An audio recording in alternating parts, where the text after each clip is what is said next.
I've heard you speak about the demands of the staff for better conditions. What would you say about the students' demand? Because I see the students are also being addressed even as I speak. But we have enough money to address the student command. But what you will demand, what you will see is that demands for better facilities and the like is being addressed. I've been recording the facilities up at UG for the last 3 days, and there's almost no evidence of that. What would you say to that? Because if you have money today, you won't have a house tomorrow. It has to be planned. It has to be. Could you be more specific about that? The students are saying that the facilities that they have, the furniture is broken, that the air conditioners are... We have ordered 3,000 furnitures. It takes time to arrive. We have paid for it. So you've paid for the furniture, and you're saying the furniture that arrives will be of a standard, of a good quality? Yes. Is the furniture ever changed? Well, from time and again they would bring in new furniture, but it's of poor quality. As you can see, that there is a part of what they brought in, I think was last semester, and it already fell off. Yeah, we tried to bring, and as you can see, it was pointless because it didn't make sense to spend the world of money on inferior products to say, yes, we bring in 100 chairs, and then 2 more and then all 100 chairs get broke up. Yes, that's why we ordered it from. And what of the stray horses and dogs that continue to defecate on the carpet? Stray horses is a national problem. Well, considering there is a gate, considering there's a gate at the university. What can you do? Suggest to me what you can do about stray horses. You know what we used to hire? We used to hire somebody to run after them. And where is that person? And I'm saying, how many can you run after? It's a cultural issue. There are only 2 entrances to the University of Guyana. There are only 2 entrances. Yes. And when they release them 2 o'clock in the morning to come inside, you want to spend money for somebody to be running after horses and cow? And we have made progress even in that area.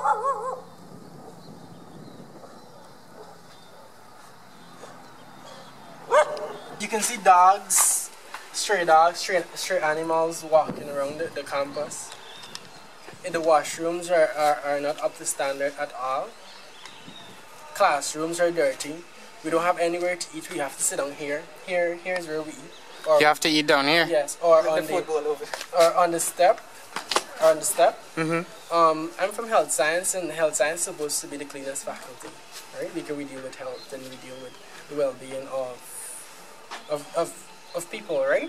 Well, that is part of the students' list to demand a better environment and better facilities. What they ask for. The AC in our lecture room, that has been done for almost a year now. No one has come to fix it. And some of the students, I think it was the third year electrical classroom, resorted to buying their own fans for their classroom. So those are the only fans in the faculty. See, these things don't work. Grass in the washrooms. I see nowhere on that list that you provided to us that addresses any of the washroom facilities. These are the female toilets. And it's because we are dealing. What can I do? I will go and clean toilets. It doesn't mean you have to clean toilets, but we have workers who will not do their work or who do not have the facilities to do their work. But is that the student's job to? It needs to be rebuilt completely.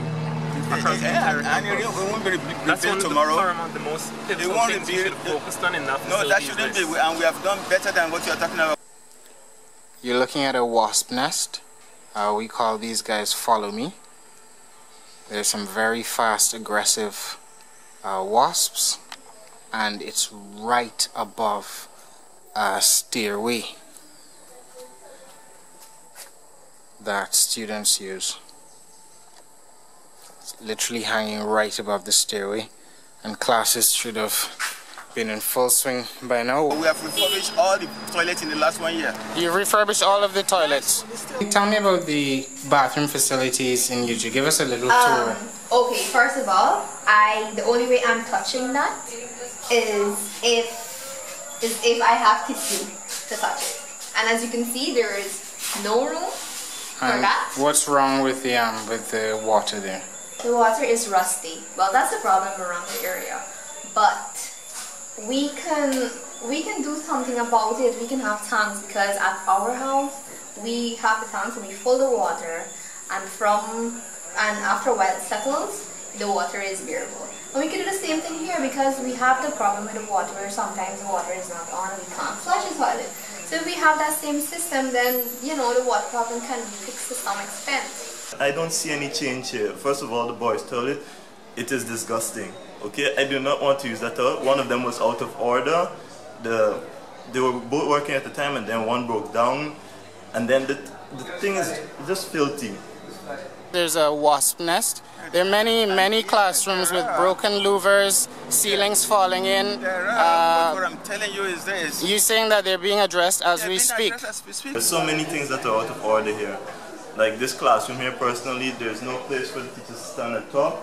We personally had a teacher, it's just microbiology. She bought her own stuff and she came and she used to teach us because these facilities here is not fit for teaching. The board, I don't know what this is. There's no chalk here. The podium, there isn't even a proper sound system. There's this partition for the classroom.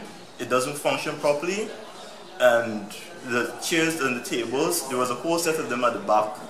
They were broken, dirty, destroyed, and those kind of stuff. I don't know what they did with them, but look at the classroom now. They just removed the chairs and they haven't replaced them. And they're not in a good condition. There's one there without a back. I don't know why they even put that there, because it doesn't have a back. Who's going to sit on it? What are you going to sit on it for?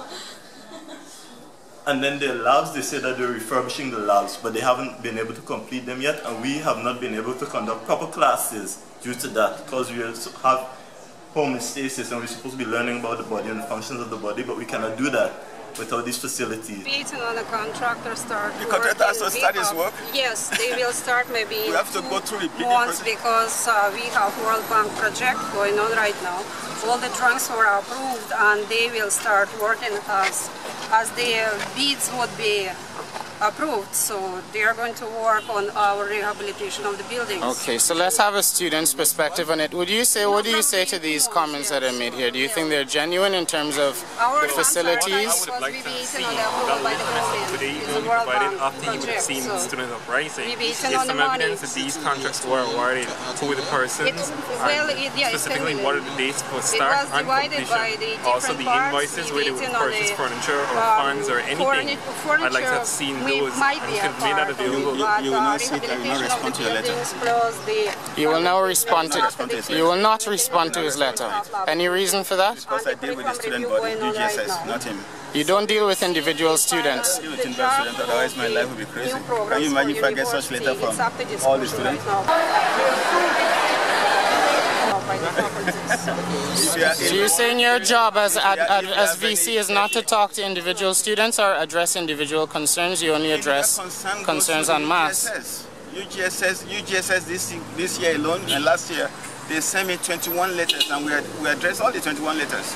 Mr. O'Day, that letter was sanctioned by the UGSS yesterday at the meeting. If you were present, you would have seen that. You would have seen that the endorsement was given before I handed it to the Deputy Vice Chancellor. You would have seen that if you were there, but instead you want to pretend you were Fred Sanford, and fake a heart attack. So we're here at the back of the University of Guyana about to cover up the sign because we've had enough. The University of Guyana is not functioning like a university and we want to make our message plain. This morning in GWLT, well last night actually, we got a message in our emails from SRMS, the school's messaging service, saying that all students should assemble at GWLT because classes will be operational, lecturers will be teaching, and there will be a meeting. Classes will be interrupted for a meeting at 10 o'clock with the Vice Chancellor. When we got to GWLT, the Vice Chancellor was not there. The Deputy Vice Chancellor told us that he was hospitalized. And in the meeting, they attempted to offer us reasons for why things are not done at the University of Guyana. And the students are saying we are fed up, we are tired of this nonsense that was deceitful, telling us that classes are operational when they are not, in a plot to get us to come out and listen to what they have to say. And was there any reason you weren't present after all the student body turned up to classes yesterday? My medical records here. I had to force myself to be discharged. We are pleased to know that the Vice Chancellor recognizes that the staff at the University of Guyana deserve better pay. However, his proposal that we simply be granted a minimal increase along with duty-free concessions and a house lot I am not quite sure how the Vice Chancellor expects anyone to pay with this on a salary of $36,000 and $50,000. How are we going to pay for this car? How are we going to pay for this house lot? Clearly, it's an untenable situation. And I'm happy to know that the Vice Chancellor recognizes that. We do not hold simply accountable the Vice Chancellor, we also hold the Council, we also hold the state, because this is a national institution, UG is a national institution, and we absolutely have to prioritize the development of our young people in terms of their education, in terms of their prospects for jobs, their skills. So while we hold the VC accountable because he is the CEO of the university, we also hold the wider society accountable. And another thing students have asked me to document are some of these steps. Okay, like that step here. As you can see, very shaky. I've been told some students even, ooh, look at that, right? This step is barely even attached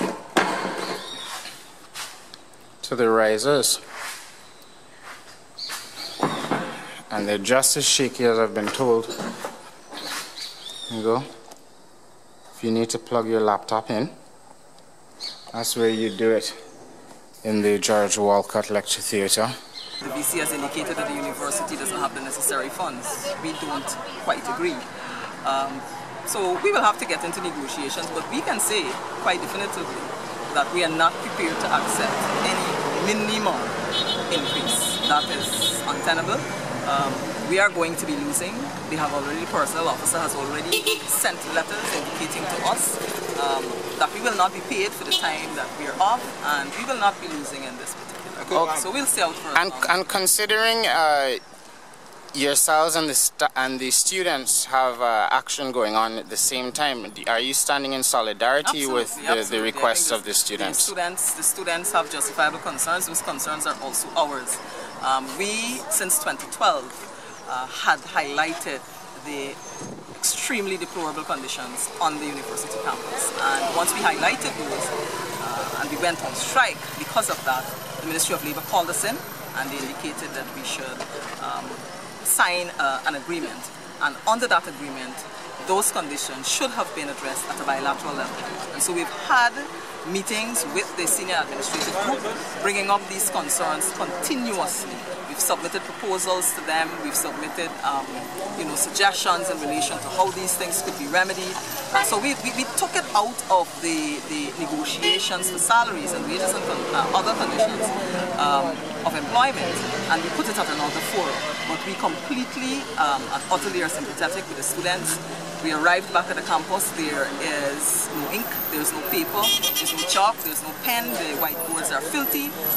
It's not prioritizing the education of the students, and it's not ensuring that workers have conditions that are conducive for them to be productive. So if we see asking for people to be productive, we welcome that call, but we would like him to produce and provide the materials for us to be productive.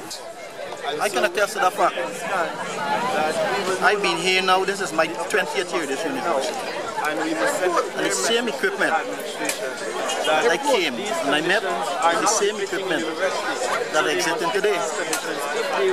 There's been minimal finances attached to maintenance of equipment.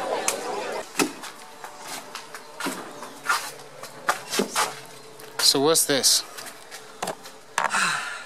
Well, according to my knowledge, usually the pharmacy students would have classes in here. Are you kidding? It doesn't usually look like this, but welcome back to the university, I guess.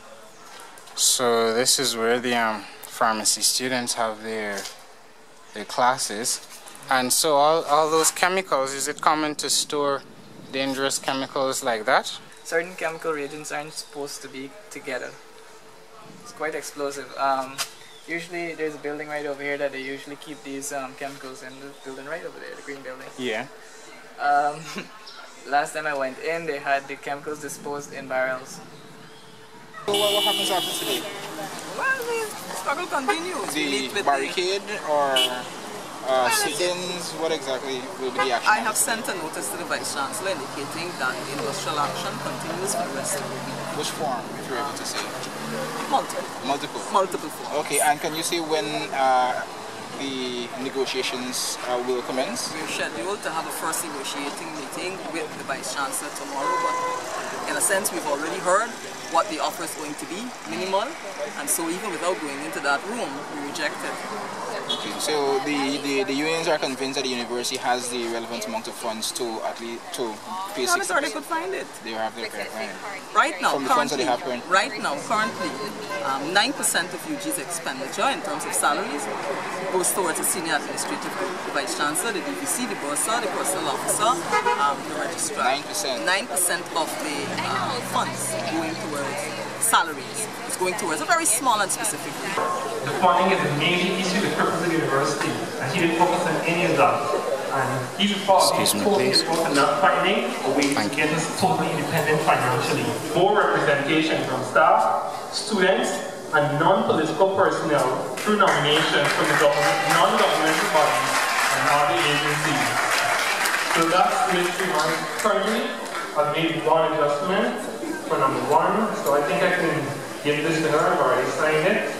You can go work it out. And students, you come up with your own list. You know what's specifically bothering you. You know specifically what you need. Get the list and send it to the Vice Chancellor. Get his email, and his office is flooded with letters and email. Then he has no choice. He's going to say, hey, these people are serious. Let me get cracking.